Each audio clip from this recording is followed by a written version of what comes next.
It's almost 2026 and using AI for search is just how we work now. But are you using the right tool for the job? I put 6 free AI search apps head to head, including ChatGPT, and the differences matter more than you might think. So by the end of this video, you'll know exactly which tool works best for each kind of search. Starting with number 1, Perplexity. Back in 2024, Perplexity was the AI search tool. It earned trust fast. By combining up-to-date web sources with the power of an LLM, it became known as ChatGPT plus real search. And it was really good at explaining how things worked. But here's a query I should be able to trust it for.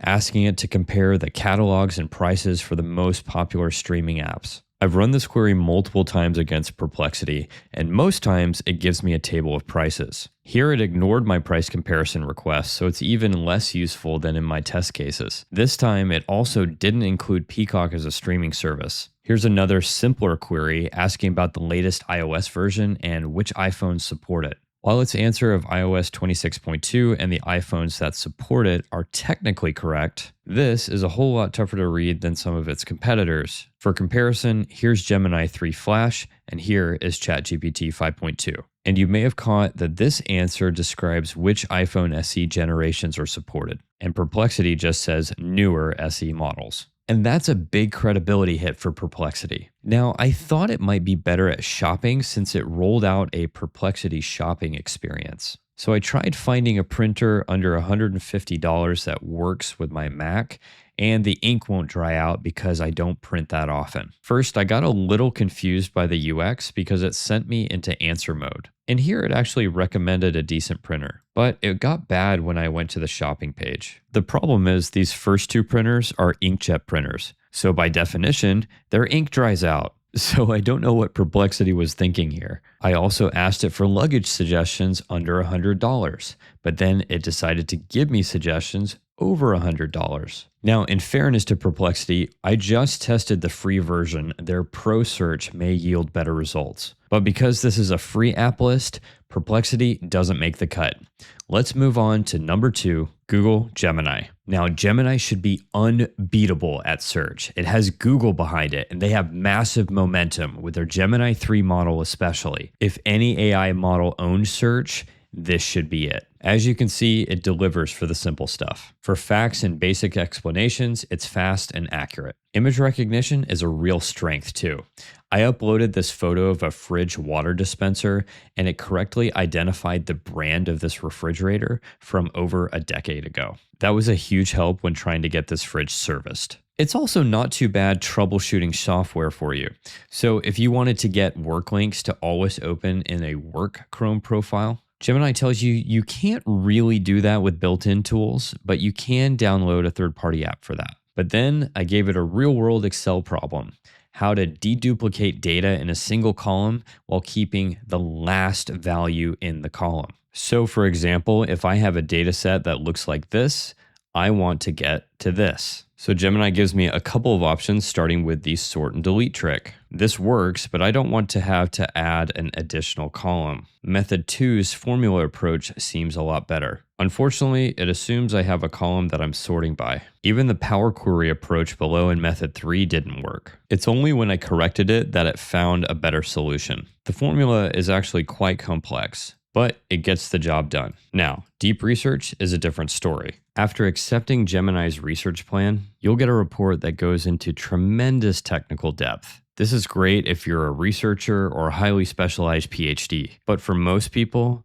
this much detail for a simple question about blue light glasses is overkill. Now, if this is valuable to you, remember you'll get a limited number of deep research calls on the free plan. Now let's see how all of this stacks up against number 3, ChatGPT. Now, ChatGPT is the most popular AI in the world right now, and that makes it even more important to know where it trips up. No surprises that it can handle local facts and basic queries just fine. But on how-to questions, it was surprisingly one of the worst. I asked it the same question I asked Gemini about opening work links in specific Chrome profiles. It confidently told me that I can do that. And it even made up a settings portal to do that. Settings/profiles doesn't exist. The closest I have is Chrome settings and then clicking on customize your Chrome profile. Clearly that's not it.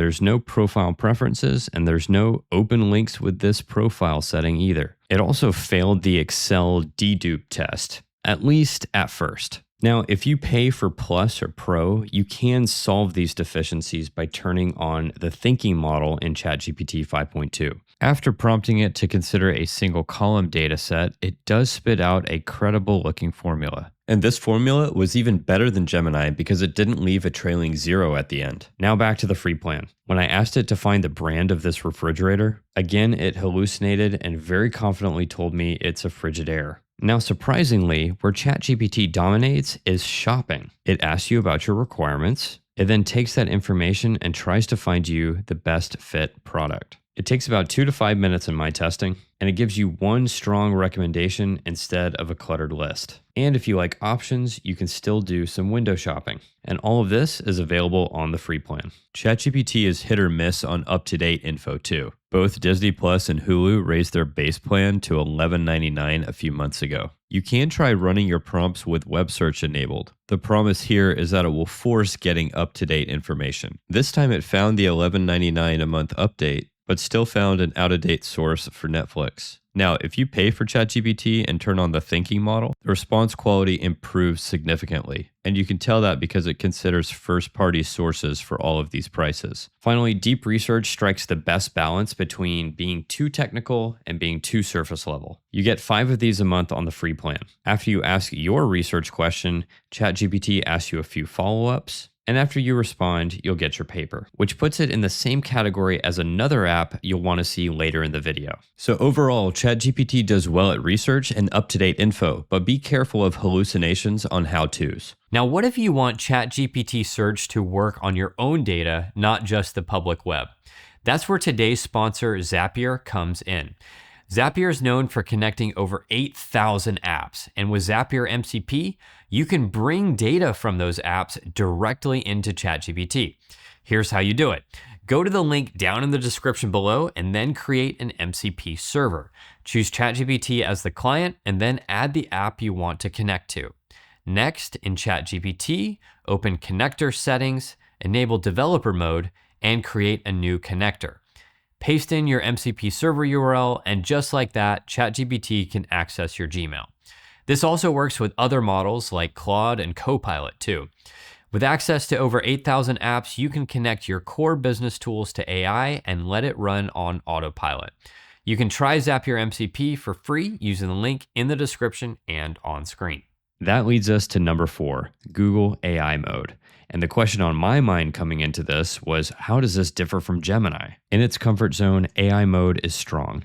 It's quick to respond, and it's accurate. And the fact that it usually has this sources view available makes it easier to verify the source content. It really excels at local search too, where most models would just give me the hours and maybe 1 or 2 of these details. Google AI mode gives us additional relevant information, including a map. And don't forget you can upload photos here too. No surprise, it does well on the fridge branding test too, correctly identifying this as a GE. So what does it get wrong? I gave it a tough one and asked, how should I fix my doorbell? It's tough to tell here, but the wires aren't actually connected to the screws. And while this troubleshooting response eventually gets to the correct answer, it has me check everything first before the wiring. You can also shop using AI mode, but don't be surprised if it doesn't respect your preferences. It's fast for sure, but even here, the second option is way over our budget. I'd also expect AI mode to be really good at finding current information for popular streaming apps. And while this looks a lot more trustworthy than Perplexity, there are still some wrong answers, like Hulu is $11.99, Peacock here is $16.99, and it misses out on the $10.99 Peacock middle tier. So there's a lot of good with AI mode, but it's not a perfect lookup engine yet. Still beats Perplexity though.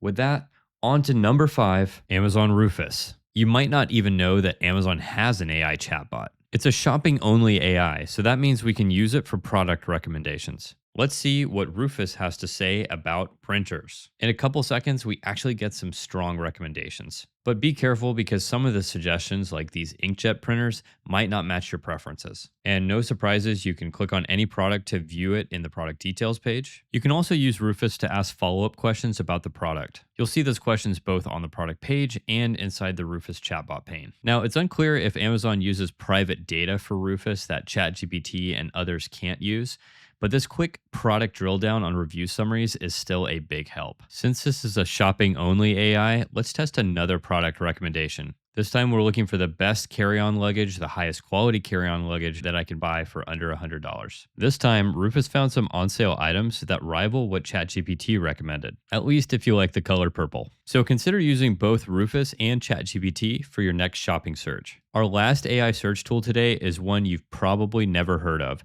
Number 6, consensus. Consensus is built for research questions where evidence actually matters, not one blog post or cherry-picked study, but dozens of papers at once. So I can ask it the same blue light blocking glasses question that I asked Gemini and ChatGPT. And instead of an answer, it shows me what the research says across multiple studies. It's not trying to write a research paper for you. It just shows you what studies say about a topic in a few seconds. And this graph up top is a great visualization on how much consensus or lack of consensus there is in a topic. Now, I was in pro mode there, which I only get a couple of every month. But with a free plan, you get unlimited quick queries. This pulls high-level conclusions from at most 10 studies. Overall, consensus isn't for shopping, troubleshooting, or how-tos. It's for one thing, trying to understand truth. And that's why it earns a spot on this list. So here's what to use for every kind of search.